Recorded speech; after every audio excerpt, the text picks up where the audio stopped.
Olá, e vamos iniciar a nossa aula número 4, arte final, Mozart Couto. E na aula de hoje nós vamos pegar um quadro do Mozart Couto. Já estamos chegando, né, na parte final aí da página, né, no terceiro bloco, né, e vamos criar uma line art e dar zoom nessa imagem como nós estamos fazendo desde o começo dessa página, tá? Aqui eu aconselho fazer duas camadas, né? Uma para o personagem ou para os personagens e uma para o fundo, né? Uma coisa que eu gosto sempre de trabalhar é primeiro a parte do fundo e depois os personagens, mas isso não é uma regra. Você pode escolher aquilo que você achar melhor. O que é mais importante é que você tenha uma estratégia. Nós vamos manter o mesmo raciocínio dos vídeos anteriores, tá? Então, peço a você que já compartilhe, que você curta e que você veja a série dos outros vídeos para você poder entender como que está sendo feita essa direção de arte. Lembrando que essa aula, ela é um insight das aulas de Imagens Digitais 2 do curso de Comunicação em Mídias Digitais. Tem o apoio do CCHLA, que é o centro, né, que acolhe a nossa graduação, né, e apoio, obviamente, da Universidade Federal da Paraíba, tá bom? Bom, pessoal, eu vou iniciar com alguns traços. Aqui eu já tenho, quando a gente chega, né, no terceiro bloco da página, eu já tenho uma familiaridade, já sei o que eu quero fazer, já estou habituado ao traço e conheço mais da direção de arte que o Mozart procurou fazer aqui para o seu trabalho e o que eu acho, né, que deva ser interessante quanto respostas, né? Então, por exemplo, eu já vou trabalhando com menos hesitação. O que significa isso? Eu já vou fazendo os fundos e vou trabalhando as rachuras. Uma coisa que é muito importante, repare que no canto superior esquerdo você tem uma parte de rachuras, mas tem um X ali na parte esquerda, né, superior. O que significa esse X? É que ali é um breu, né, que ali é uma marca para deixar bastante escuro. Geralmente esse X é para deixar chapada a área, né?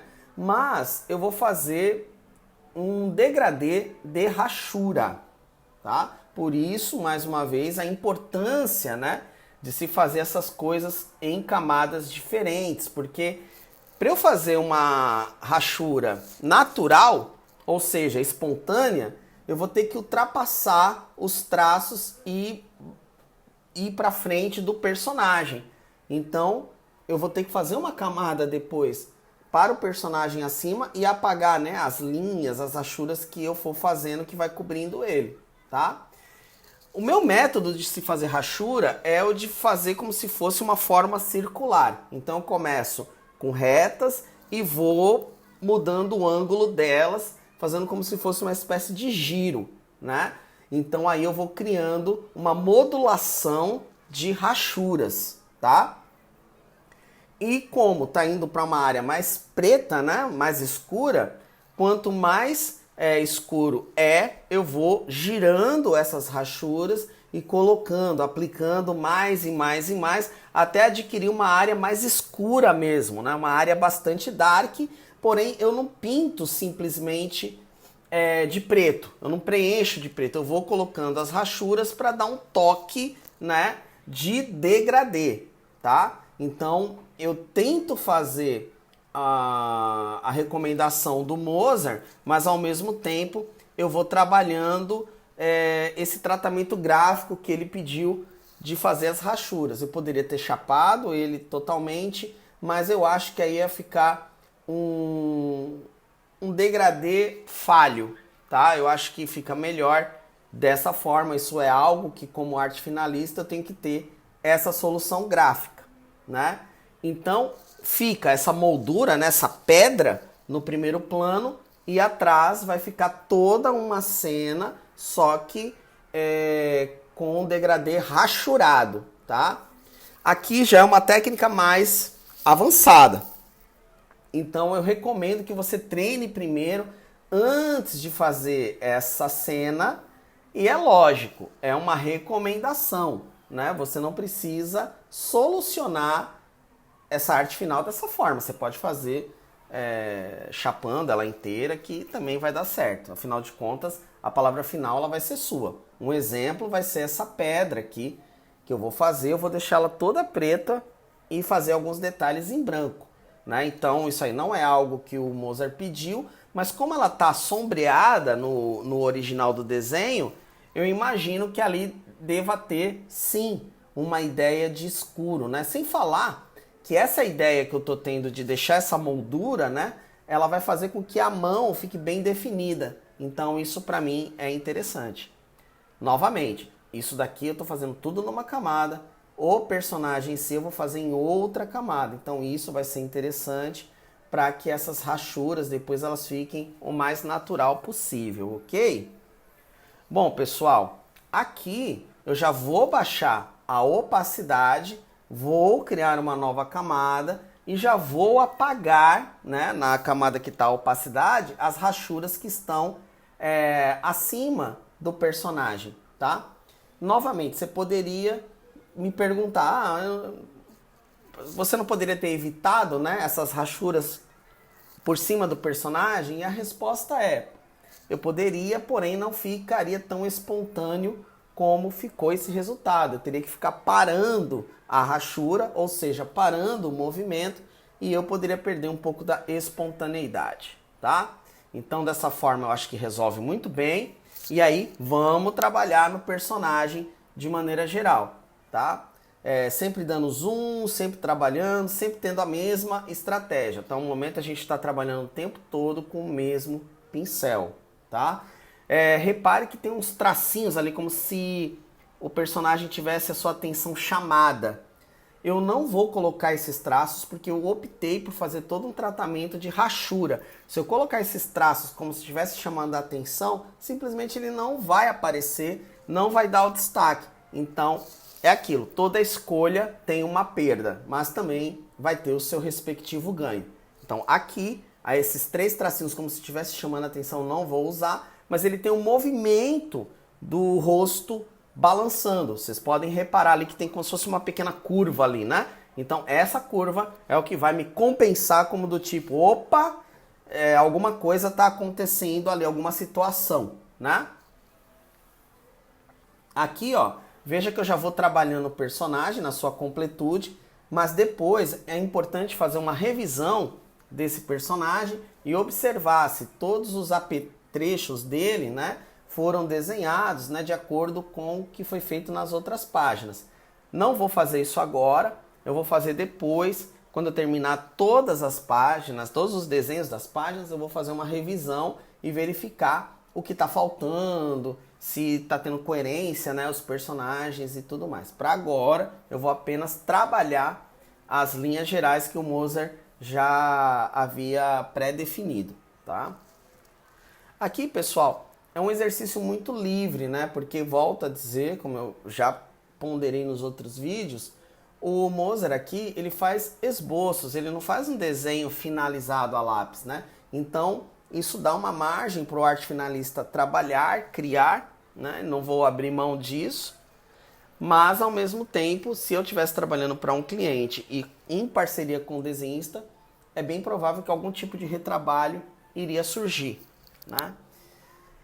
Então é sempre interessante que no caso que você for trabalhar com um arte finalista, ou desenhista, né, perdão, que você dialogue bastante, porque quanto mais finalizado o desenho for, se por um lado você vai ter menos liberdade criativa, por outro, né, você vai saber fazer e executar o trabalho com mais velocidade. Se o trabalho ele é muito aberto, ele cabe, né, ao desenhista entender que ele fez essa escolha e você tem mais autonomia para jogar a sua arte final, né?